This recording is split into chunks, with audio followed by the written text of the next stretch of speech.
guys, it's Grace from Grace Gets Gastric. Today is Tuesday, August 7th, and I am here for my week 30 and 31 post-op VSG update. So, for those of you who've watched my channel, you'll know that I was on a cruise last week, and so I was not able to make a video. So for the first time since the week before my surgery, I did not make a weekly update. Very weird. So, 2 weeks update today. To jump into my stats, my name is Grace. I am 5'8", 27 years old, and on January 2nd, 2018, I had the Vertical Sleeve Gastrectomy, or VSG, weight loss surgery. My high weight ever recorded was 354 pounds in May of 2017. I was required by my insurance to do a 6-month medically supervised weight loss diet, and over the course of that 6 months, I lost 35 pounds, so my starting weight day of surgery was 319 pounds. 2 weeks ago, I came at you with a weight of 232 pounds even, and this morning I weighed in at 228.2. So that is a bi-weekly, a loss of, in the 2 weeks, I lost 3.8 pounds. It's a loss in surgery of 90.8, and a loss since my highest weight of 125.8 pounds. I'm really pleased with that. I'm really pleased with that. 3.8 pounds in 2 weeks is great. It's better than kind of how I've been doing for the past few, month and a half or so. It's super great when you consider that I was on a cruise for one of those weeks where I was eating a lot more, not a lot, I was definitely eating more calories than I do normally and significantly more carbs than I normally do. So the fact that I was able to lose during that was great. So I actually, so the day I left my cruise, that Saturday, I was at 230.2, so I'd lost some weight. And then the day I got back from my cruise, I was at 231.1, so I gained 1 pound. But then that next day, right after it, that's Sunday, I had dropped back down to 230.2. So essentially no weight gained, and then I dropped down to 228. I'm in a new decade, which is so crazy. It really is like a mental thing to, I've been in the 230s for what feels like a very long time. Probably like a month and a half. I mean, all of July was 230 and part of June, most of June. So, I mean, 2 months almost. And so to see that 228 was nice. And it's really exciting because I, I'm 90 pounds down from surgery. I'm so close to 100 pounds. I'm 125 pounds down from my highest weight, and dropping below 230 has gotten me to a BMI of 34.7, which means I officially no longer qualify for weight loss surgery. At least according to almost all insurances and bariatric surgeons, most of them require you to be at least at a BMI of 35. And even then, for a lot of insurance companies, you need to be 35 and have a comorbidity.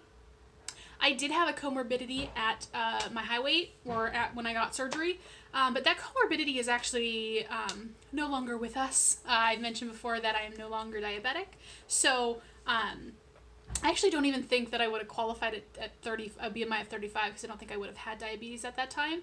And though I had high-ish blood pressure, it's never been significant enough to warrant any kind of action. But it's really cool to drop below BMI of 35, I've got to say. That means I'm only 2 or 10 BMI points away from a normal BMI, which is, below 25. And yeah, I'm doing good. I wanted to mention, a few of you guys commented on my last video asking about cruise vlogs or pictures or whatever. I really appreciate the enthusiasm, but give me a minute. It's been less than a week since I got back on Saturday, and I have 7 days worth of footage to go through that I have to figure out which ones I'm going to use, add them together, or link them together, add in transitions, strip the sound, speed up and slow down some of them, add in audio, add in text. So it takes a little bit. My hope is to have something up in the next few days, but I am planning to do kind of a wrap-up video, kind of talking about how the cruise went, and then also including some footage of my time there that I got. And then I also have 2 what I eat in a day videos coming as well from the cruise. So lots of videos coming up. Apologies in advance for the video spam, but I tend to try to space those out a little bit anyways. Let's see. Oh, I was kind of bummed because I didn't work out this morning, and y'all know if you watch my videos that I work out on Tuesdays and Thursdays. And I'm still a little nervous now because I didn't go because I don't want to get out of the habit of working out. You know, I took a vacation, and those big changes in your routine are what can kind of throw you off. But it really I think it was because not even it was entirely because I just slept like crap last night. I could not fall asleep. I kept waking up. I don't know what it was, but I was really restless. I got like no sleep. And so when my alarm went off at 5:30, I was just dead. And I lied there for a few minutes trying to convince myself I could do it. And I was like, my body is telling me I need to sleep. I need some more sleep. So no workout. I'm thinking I might try to work out tomorrow. And maybe tomorrow and Friday instead of my Tuesday, Thursday. So like a Wednesday, Friday. But anyways, that is what it is. What else did I want to talk about? I mean, mostly my last, my time has been taken up with the cruise, which is great. And I'll talk about that more in another video. But one thing I guess I could talk about is some of the mental stuff. Which I've been fairly mentally stable, particularly since I got back from my cruise, for a couple of reasons, which I'll get into in a minute. But one of the things I wanted to mention was, I remember when I was younger, teenager, whatever, I'd hear a lot, and, I'm sure y'all have heard this as well, it's everywhere, but that whole little phrase of nothing tastes as good as skinny feels. And I fucking hated that phrase. I still do. And part of that was because I was like, the problem is that I've never felt how it feels to be skinny.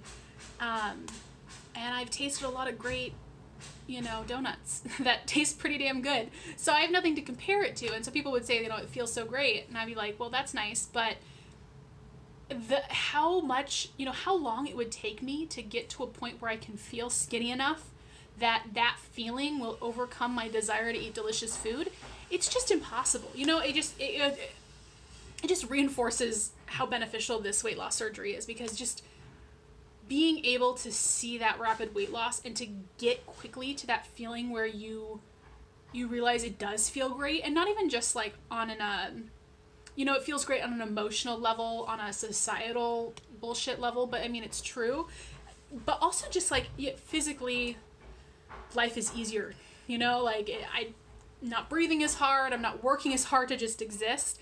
And that feels good. And so, it makes me really grateful that I was able to get this surgery. I think a lot about privilege in a lot of different ways, and, being able to get this surgery, being able to have insurance that affords it, being able to take time off of work to recover from it, being able to afford the vitamins and the kinds of foods to, to sustain this. I mean, that's a privilege that I'm lucky enough to be able to have and to do, and I'm just so grateful for that opportunity, and that that my life has allowed me to make this change, because I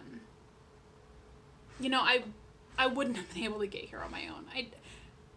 27 years on this planet of being significantly overweight, being obese, has taught me that it just wasn't going to happen for me without something to kickstart it. And it does, as much as I hate that phrase that nothing tastes as good, the idea of it, I think that the core of it is good, in that being able to get to a point where how skinny feels, and and not skinny, I know how being this weight feels, and it's not something. Some of you guys who've had this surgery did not grow up overweight, you gained weight later in life, it's a little bit different, I think, but to have never known what being this size feels like, never in my life, it's definitely, it changes things. It has an impact, and just like, I'm looking at myself in this camera, and sorry, I keep looking away from the viewfinder because I'm just like, holy shit, I look so small, like unrecognizable almost. Look how narrow my shoulders are. You can see my collarbones, and I'm not even doing that pterodactyl thing. It's just, I see the difference, I feel the difference, and I'm just so grateful, because I couldn't have done this without the VSG. and I still have more to go. But on that note, on how good food tastes, it tastes really fucking good, and it still tastes really good. And on the flip side of that mental thing, sometimes it's hard. And you know, a lot of people on here talk about it, a lot of people on Instagram, etc. But I understand that we're slightly hesitant sometimes just because we don't want to make it seem like the bad outweighs the good, or to discourage anyone, because for all of the struggles that have come in the wake of surgery, I wouldn't change it. I wouldn't not do it. It's worth it.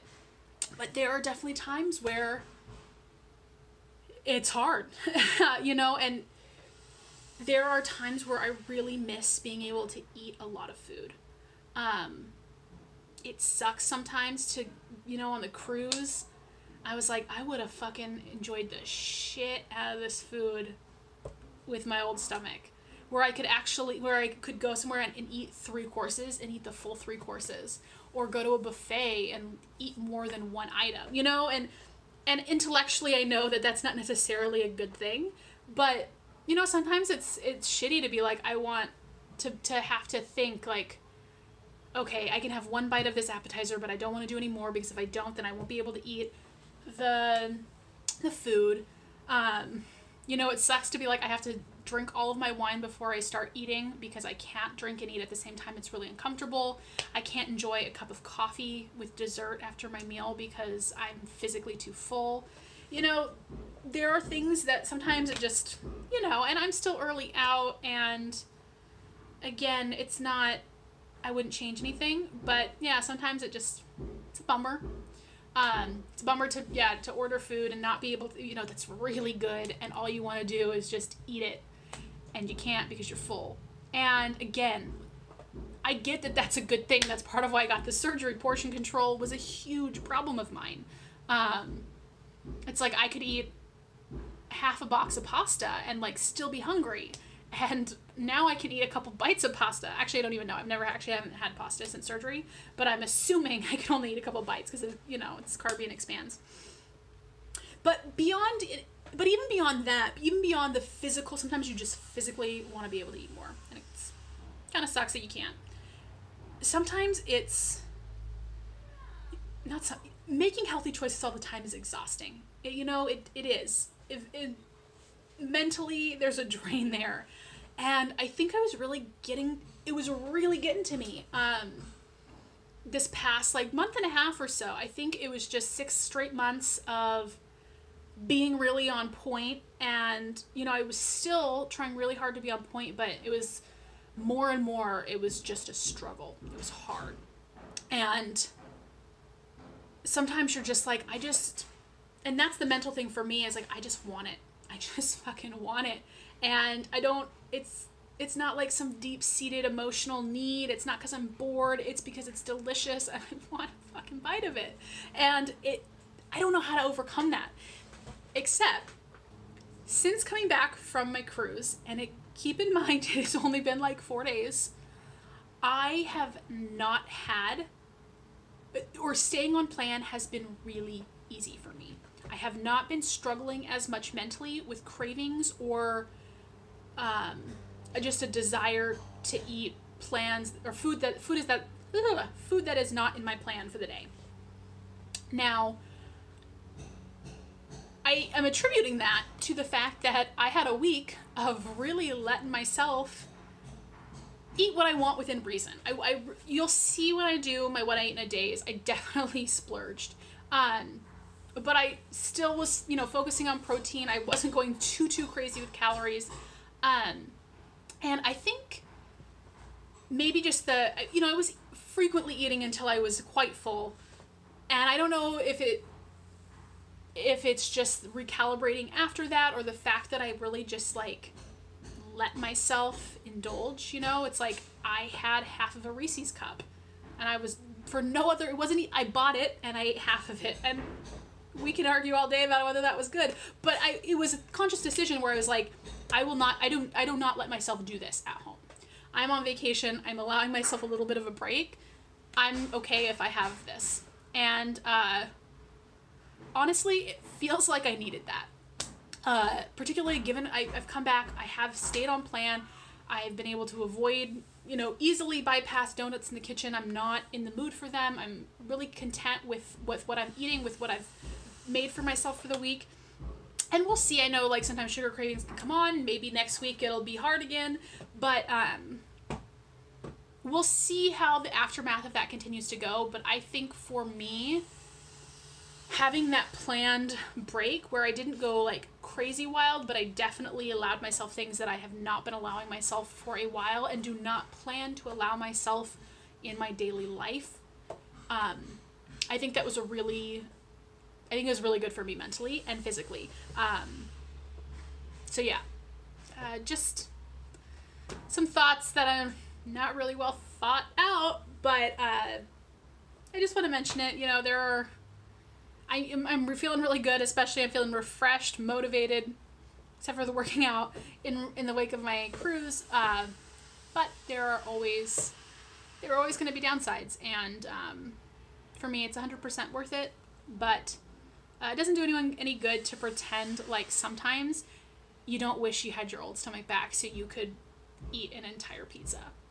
Even when you know that that's stupid and you don't need to eat an entire pizza, sometimes I'm just like, ugh, I wish I could. Anyways, thank you guys all so much for being here. Thank you for all the love on my last video, and all the love you continue and support you continue to give me. I really do appreciate it. I appreciate all of you. I hope you guys all doing wonderfully, and I will see you soon with my Alaska video, I promise. Have a good one, guys.